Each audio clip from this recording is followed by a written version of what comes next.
ভালো আমি বাসলাম যারে, চেনা হইল না তারে। যে আমার আমার নিজেরই একটা গান ছিল, যেই গানটা খুব আমি নিজে একটা প্রোগ্রামে গিয়েছিলাম খুব গ্রামের দিকে। সো আমি দেখছিলাম একটা চা স্টলে ওই গানটা বাজছিল, বাট ওখানকার মানুষ কিন্তু জানে না যে এই গানটা আমি গেয়েছি। আমার সাথে যেই সিঙ্গার গিয়েছিল দ্যাট টাইম সেই সিঙ্গার অনেক পপুলার ছিল। তো ওই গানটা কিন্তু মানে নর্মাল অডিয়েন্স যারা আছে তারাও হয়তো বা জানতো না যে আমি গেয়েছি। সো ওই ব্যাপারটা আমার সাথে হয়েছে। তো এই জিনিসটা আসলে সামটাইমস মজাই লাগে যে আমাকে চিনতে পারছে না, বাট আমার গানটা তো মানুষ শুনছে।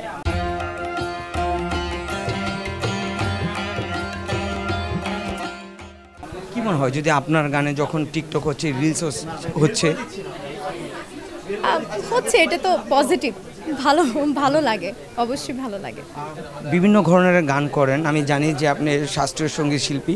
আসলে ব্যক্তিগতভাবে কোন গানগুলো আপনি বেশি কমফোর্টেবল? আমার কাছে আধুনিক ঘরানার গানগুলোই বেশি ভালো লাগে। এছাড়া আমার কাছে, আমি যেহেতু স্টেজ পারফরমেন্সও করি, সো সব টাইপের গান গাইতেই আসলে হয় আমাদের। গানের আদর্শ কি, কাকে আপনি আদর্শ মানেন, বা কোন কোন শিল্পীর গান আপনি নিজে শুনেন তার মতো করে গাওয়ার চেষ্টা বা তাদের মতো হওয়ার চেষ্টা করেন?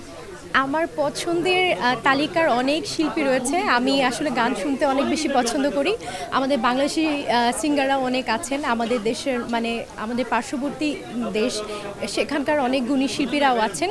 তো আমি আসলে নাম স্পেসিফিকলি বলে আসলে শেষ করতে পারবো না, অনেক সিঙ্গারই রয়েছেন। তো আচ্ছা, আমাদের প্লেব্যাকের একটা জায়গা হচ্ছে, শিল্পীদের খুব স্বপ্নের জায়গা থাকে। এই যাবৎকালে কখনো প্লেব্যাক করা হয়েছে? আমি অসংখ্য নাটকের গান করা হয়েছে আমার, কিন্তু আনফর্চুনেটলি এখনও সেই সুযোগটা এখনও রিলিজড হয়নি, সেই সুযোগটা এখনও হয়নি। এটা আসলে এই যে এত, মানে আমাদের কি বলবো, এত সিন্ডিকেট বলবো না, আসলে এটা অনেকটা লাকের উপর বলা যায়। কজ আমি যদি সিন্ডিকেট বলি তাহলে আবার ব্যাপারটা অন্যদিকে চলে যায়। তো আমার কাছে মনে হয় যে না, আমরা অন্যদিকে না যাই। আমি মনে করি যে আমার লাকে এখনো হয়নি, দ্যাটস ওয়াই আমার ব্যাচে বলে মিলেনি আমার সাথে। এটা তো ডেফিনেটলি প্রত্যেকটা সিঙ্গারের এটা একটা মানে ড্রিম থাকে যে না, সে প্লেব্যাকে কাজ করবে।